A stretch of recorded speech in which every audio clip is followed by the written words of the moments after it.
Did with help on LeBron, and also he had been in a shooting slump and he scored a lot of points tonight too. Yeah, I mean, he's a really good shooter. He's a good offensive player. I never worry about shots not going in game to game. He'll make shots. And then I thought, by committee, everybody worked hard. You just have to keep, make it as hard as possible on LeBron. Easier said than done. He's obviously not going to have many games like that. Their shooters around him won't have many games like that. But I thought our guys were locked in, and we're just going to have to be that again on Tuesday night. Brian Robb, Boston Sports Journal.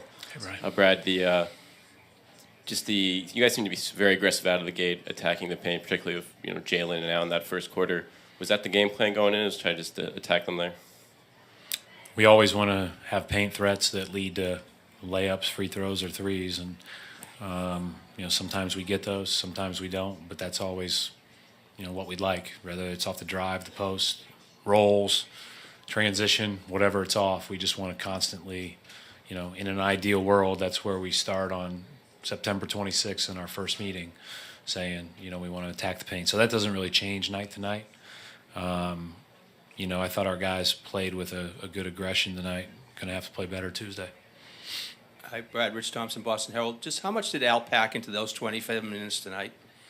Yeah, it was really good. Both ends of the floor. He covered for us a lot defensively. He did a great job when he switched. He did a great job when he was in help. And, he's our rock. He's the guy we really, really lean on. Hey, Brad, over on your right. Hey, Paul. Hey, Brad.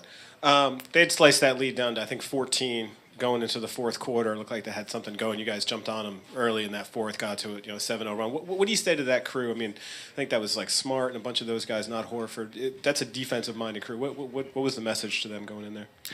Well, Horford or Baines were going to start that quarter depending on who they had on the floor. So, we all know that these leads ebb and flow a little bit, and they're going to have runs. We're going to have runs.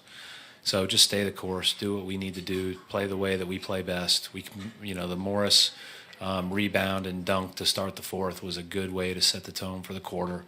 And, again, I think having the poise to say they're going to make some runs, they're going to make some plays, just focus on the next one is going to be important the rest of the way. It's something that I think we didn't play as well with last year. And hopefully we can play a little bit better when they do go on their runs. Margaret, please state your name and affiliation, please, before asking questions. Thank you. Steve Ashburn at NBA.com. Conventional wisdom says you don't poke the bear. Marcus was pretty frank with his comments coming into this game in terms of what he planned to do. How did you feel about that?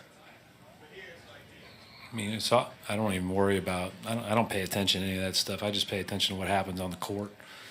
We've got a lot of room to improve from tonight. I thought we missed some opportunities to close out the shooters. I thought some of our doubles were bad. And I thought offensively we got stagnant in their third quarter run. And I think we're very alert to the fact that we'll get a heavyweight punch on Tuesday night. And, it's another great challenge and another great opportunity to experience something for this team. Hey, Brad. Chris Mannix with Yahoo. Marcus Morris picked up those two early fouls in the game. You left him in, and he wound up being effective throughout. How tough a decision was it for you in that moment to leave him in the game? And do you have a general philosophy when guys pick up early fouls about when to pull and when not? I think 99% of the time I err on the side of not taking them out. I remember as a player, which I wasn't very good, but the rhythm that it breaks if you take a guy out in the first 3 minutes of a game. And if he fouls out in the first quarter, then somebody else has to play. That's the way it goes. Mark Murphy, Boston Herald. Brad, Tristan Thompson, over the last few series you guys have faced them, have really hurt you guys on the glass. How much does Aaron Baines coming off the bench? Well, he hurt us on the glass tonight a little bit, too. I think he got at least 2 tip-ins that I can remember, one in transition, one off a roll. He's a tough player to guard, especially with how much you're paying attention to all the shooters around and LeBron driving the ball. He's a great fit for that team, and you just have to make it as hard as possible. I mean, Baines has kind of been our anchor down there all year anyways, but I thought he did as good of a job as you can, but Tristan's hard to guard. Jared Weiss, The Athletic. You've mentioned a few things that you want to improve on for Game 2. How do you balance in your message to the team of praising them for all the things that went really well today and everything they accomplished while not trying to be overbearing on focusing on those small things? Just go play by play. We did it right, we did it wrong. I mean, keep it easy. It's black and white, right? You either did it right, did your job well, or we got to be better. And it has and whether you did your job well or didn't on that particular play has no bearing on Tuesday night. It's a whole new game. You got to do it again. Bob Tron, The Citizen. Just following up on Murph's two things about Tristan Thompson. Did you expect to have him play the role he did, and also Rodney Hood? He gave them a lot of. I thought Tristan come off the bench in the Indiana series, and when they started him in Game 7, and kind of went back to their lineup that they had done so well with over the course of time, and then his play in the Toronto series was tremendous. He's tough. I mean, he's a good player, and I thought Rodney Hood was very good. He can come off those screens. Ty does a great job of running little wrinkles for him. They'll run a dribble handoff to his left hand. Today they ran a little flare screen when the ball was in the post, and then handed it back to Rodney for a shot, and he made tough shots.